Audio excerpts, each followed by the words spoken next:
அதை திறம்பட செய்வார் என்று மோடிஜி இவர் மீது வைத்த நம்பிக்கை.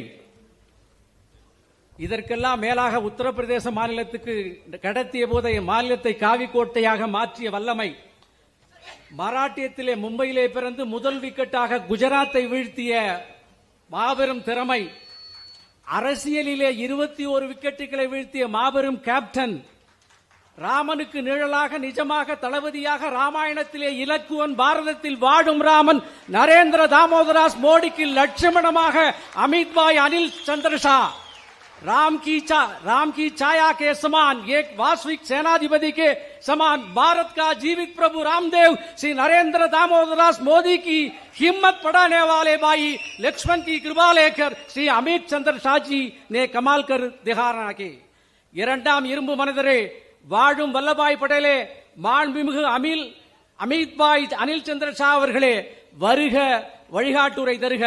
जीवित वल्लभाई पटेल दूसरा आयरनमैन अमित भाई को स्वागत करते हैं.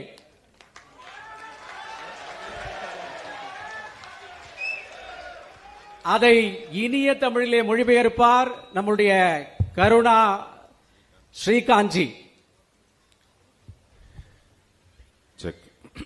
मेरे साथ मंच पर उपस्थित श्री के अन्नामलाई, प्रदेश अध्यक्ष Tamil Nadu Bharatiya Janata party, doctor L Murugan जी, मोदी जी के मंत्रिपरिषद में मेरे साथी श्री जे रमेश कुमार जी खड़े हो जाइए एक बार, जिला अध्यक्ष कोयम्बटूर, जोर से ताली बजाओ जरा, எல்லாரும் கை தட்டுங்க மாவட்ட தலைவருக்கு. Shri Nayanar Nagendran ji, Shri Arvind Menon ji, Shri P Sudhakar Reddy ji, Pon Radhakrishnan ji, Tamilisai ji, Shri H Raja ji, Shrimati Vanathi Srinivasan ji, M Chakravarthi ji, doctor P Kanagar ji, A P Muruganandam ji, S R. शेखर जी, और आज कोयम्बटूर के जिले भर से आए हुए प्यारे कार्यकर्ता भाइयों बहनों, वणक्कम, नमस्कार. கோவையிலிருந்து வந்திருக்கும் உங்கள் அனைவரையும் வணங்கி மகிழ்கிறேன்.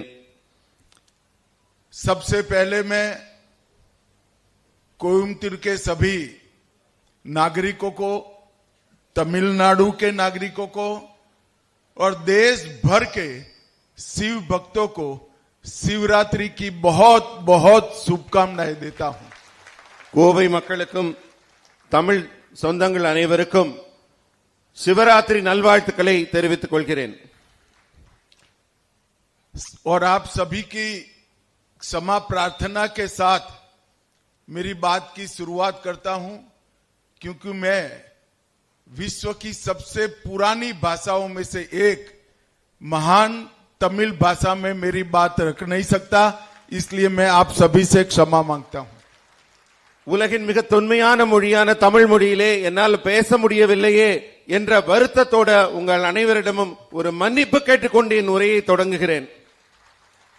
भाइयों बहनों, आज यहां पर हमने 3 कार्यालय के उद्घाटन किए. कोयम्बटूर कार्यालय में हम सब बैठे हैं, इसके साथ साथ तिरुवन्नामलाई और रामनाथपुरम के कार्यालय के भी उद्घाटन किए. ये भारतीय जनता पार्टी का कार्यालय बाकी सारे राजनीतिक दलों के कार्यालय से अलग होता है. बाकी सारी पॉलिटिकल पार्टियों के लिए कार्यालय एक ऑफिस होता है. हम सब के लिए कार्यालय हमारा मंदिर होता है, जहां से हम पार्टी का संचालन करते हैं. சகோதர சகோதரிகளே, இன்றைக்கு நாம 3 கட்சி அலுவலகங்களை திறக்கும் முகாந்தரத்தில் இருந்து கொண்டிருக்கிறோம். இன்று கோவை அலுவலகத்தில் இங்கே அமர்விருக்கிறது. இதுவில்லாம திருவண்ணாமலை, ராமநாதபுரத்திலும் நம்ம அலுவலகம் திறக்கப்படுகிறது. இந்த அலுவலகத்தின் சிறப்பம்சம் என்னவென்றால், மற்ற கட்சிகளை போல அல்ல. மற்ற கட்சிகள் எல்லாம் ஒரு அலுவலகத்தை தான் வேலை செய்யற இடத்தை திறப்பாங்க. நம்ம தனித்துவமானவர்கள், நம்ம இப்ப திறந்திருப்பது நம்மளுடைய திருக்கோவிலாகும். பாஜகவின் ஒரு திருக்கோவிலை இங்கே திறந்திருக்கிறோம். मैं आशा करता हूं कि तीनों कार्यालय आने वाले दिनों में भारतीय जनता पार्टी के लिए जनसंपर्क, जन भावनाओं के संवेदनशीलता और जन आंदोलन के केंद्र बनेंगे. இந்த வருங்காலத்தில் இந்த மூன்று அலுவலகங்களும் மக்களுடன் இணைந்து மக்களுக்காக பணியாற்றி மக்கள் தொண்டுகளை செய்து மக்கள் எண்ணங்களையும் பிரதிபலித்து மக்கள் கூடும் இடமாக இந்த இடம் விளங்க வேண்டும் என்று என்னுடைய வாழ்த்துக்களை தெரிவிக்கிறேன். भाइयों बहनों, अभी अभी मोदी जी के नेतृत्व में हमारी वित्त मंत्री निर्मला सीतारमण जी ने केंद्र में एक बजट प्रस्तुत किया है. இப்ப நம்ம பாரத பிரதமர் திரு மோடி அவர்களின் தலைமையின் கீழ நம்ம மாண்புமிகு நிதி அமைச்சர் திருமதி நிர்மலா சீதாராமன் அவர்கள் மிக அற்புதமான ஒரு பட்ஜெட்டை இப்போது தந்திருக்கிறார்.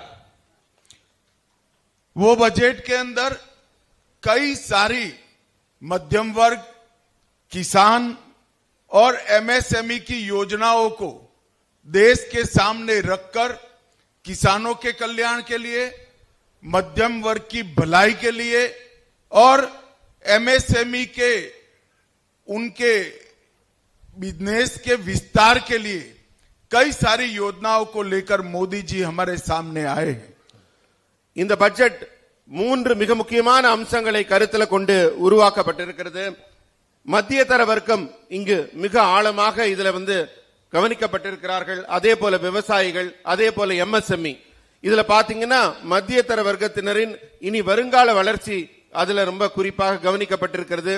விவசாயிகளின் மேன்மை நலன் இதுல முக்கியத்துவம் கொடுக்கப்பட்டிருக்கிறது.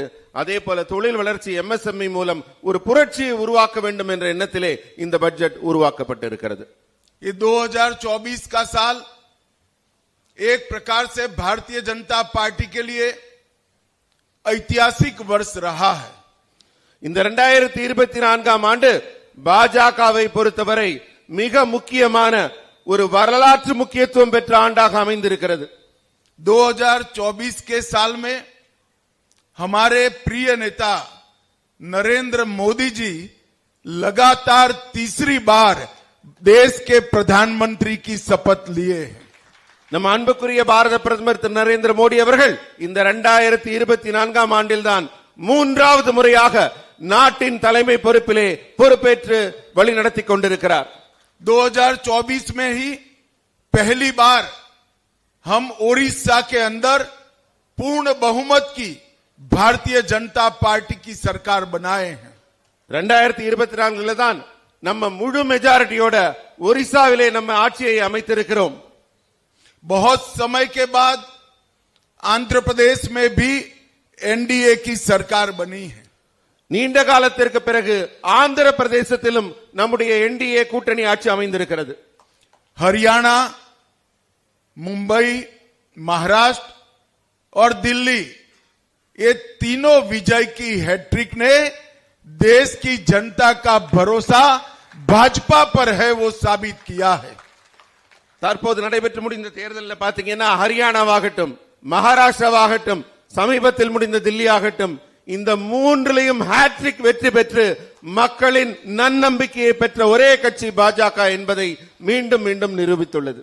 25 की शुरुआत दिल्ली के विजय से हुई है और 26 तमिलनाडु में एनडीए की सरकार के साथ समाप्त करेंगे. 25ஆம் ஆண்டின் தொடக்கம் தில்லி வெற்றியோடு தான் தொடங்குது. அதே போல 2026 தொடக்கம் தமிழகத்தில் என்டிஏ கூட்டணி ஆட்சி பாஜகவின் ஆட்சியுடன் தான் தொடங்க போகிறது.